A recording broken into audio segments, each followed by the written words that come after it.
What's the deal, y'all? This your man King Eric, the Media Assassin, coming at y'all with another video. And episode 2 of Suge Knight's podcast has really gotten interesting. Now, here he dropped some revelations about Snoop Dogg's murder trial. So I'm gonna let y'all hear some of it. Yeah, bro. Man, it's fun.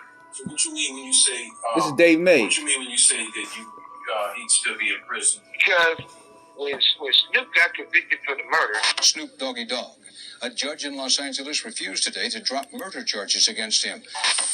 We, the jury in above Tyler action, find the defendant, Calvin Brodus, not guilty of the crime of murder in the first degree. we had one song on it.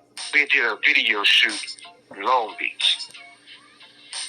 For whatever the reason was, when I pull up, they was in there beating up Snoop bodyguard.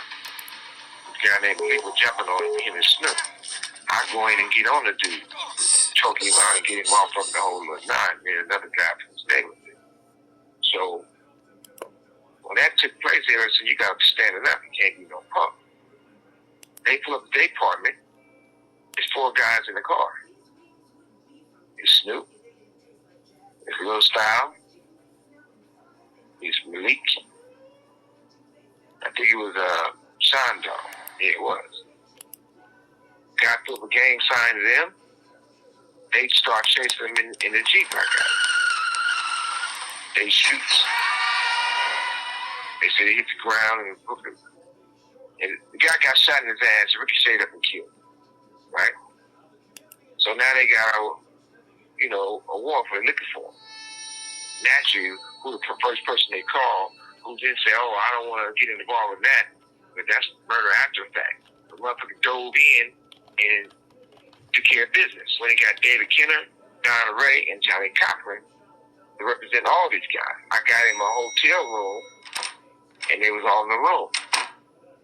When me and Bunchy walked into the room, they was all crying.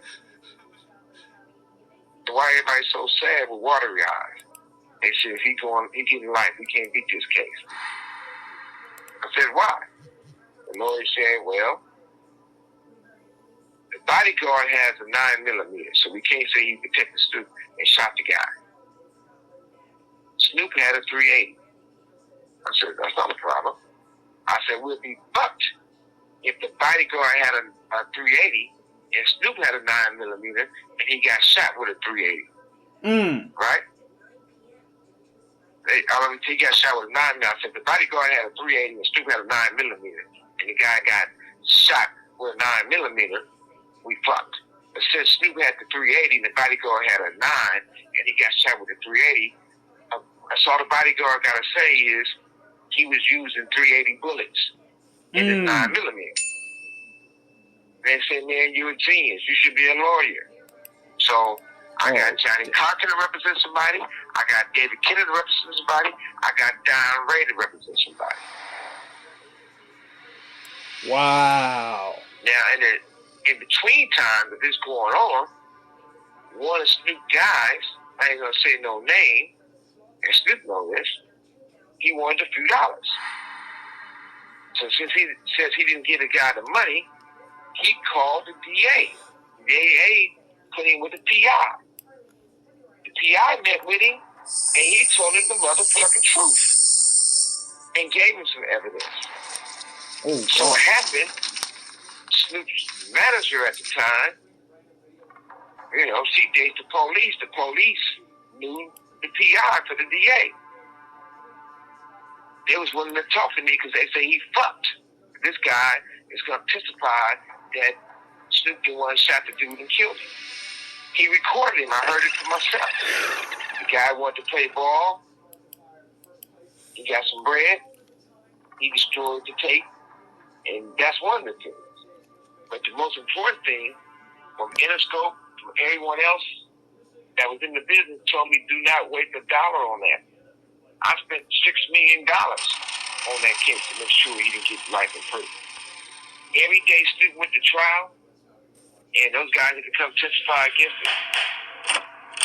It was 100 Pyrus and Bloods out there standing there from that courtroom. No dudes had to walk past.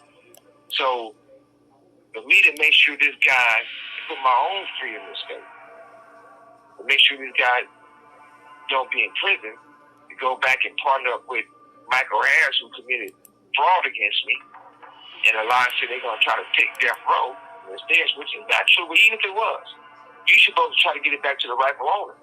You didn't represent death row when you was on death row. That's just some bitch-ass shit. Me personally, that's how I feel. It is, that's how I feel, that's facts. Okay, so basically what he's saying is that the original bullets that killed that dude was from Snoop's gun, implying that Snoop was the trigger man. Wow. And at the same time, they had so much money behind Snoop, they weren't going to let him go to prison. He had too much money behind him. That whole rollout, Doggy Style, blew up and become a massive success. They weren't about to let Snoop fry. They need him out to make that money for them. So they pulled all the hat. Suge Knight said he pulled all the stomps. Got Johnny Cochran, got David Kenner, got all the heavy hitters. Shit, he got the Dream Team out there on double duty. This was before OJ, I might add. So if that's the case, then it makes sense in a way. Then he was talking about some other stuff about the evidence being destroyed. Now that I kind of believe, because they're looking at it like, yo, Snoop Dogg is a bankable star. He's going to make us millions of dollars. Anything regarding to this case, we're going to have to just bury. We're going to have to just erase it. We're going to have to just, hands down, destroy everything related to this case and move on. And that's what happened. Now, I'm not saying this is true. This is Suge being Suge. He going to talk his shit. And clearly he has some sour gripes about Michael Harris and Snoop. He felt that they took the company from him.